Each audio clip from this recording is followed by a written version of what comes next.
အစီကြပိန်ဆေးတွေတောက်ပြီးဝိတ်ချဖို့တွေးနေတာလားဝနေတဲ့သူတော်တော်များများစိတ်ထဲမှာရှိတဲ့အတွေးတစ်ခုပါဒီဆေးလေးတောက်လိုက်တာနဲ့ပိန်သွားမယ်လေ့ကျင့်ခန်းမလုပ်ပဲအစီကြမယ်ဆိုပြီးဝနေသူတွေအကြိုက်ကိုနင်းပြီးညာရောက်တက်ကြပါတယ်အမှန်တရားကိုပြောရမယ်ဆိုရင် online မှာရောင်းနေတဲ့ပိန်ဆေးအများစုကတော့လုံးဝအလိမ်ညာကြီးပါပဲ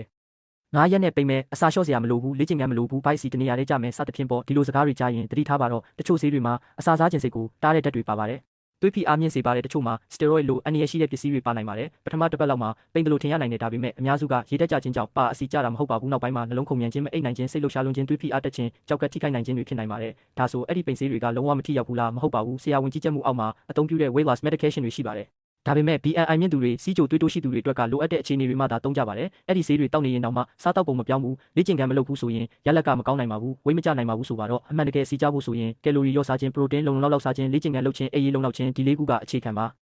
ဆေးဆိုတာကအကူအညီတစ်ခုသာဖြစ်ပါတယ်အဓိကဖြည့်ရှင်းချက်မဟုတ်ပါဘူးမိကုန်းချုပ်ပြောရရင်ဆေးတောက်ပြီးအလွယ်တကူပိန်ကျသွားမယ်ဆိုတာမရှိပါဘူးကြော်ညာစကားတွေကိုအယုံမလွယ်ပါနဲ့တင့်ခန္ဓာကိုယ်ကိုစောက်ရှောက်တာကတင့်လက်ထဲမှာပဲရှိပါတယ်အလင်းမလိုပဲရေရှည်ရလက်ကိုရွေးချယ်ပါကျန်းမာရေးကပိန်ချင်းထက်ပိုအရေးကြီးပါတယ်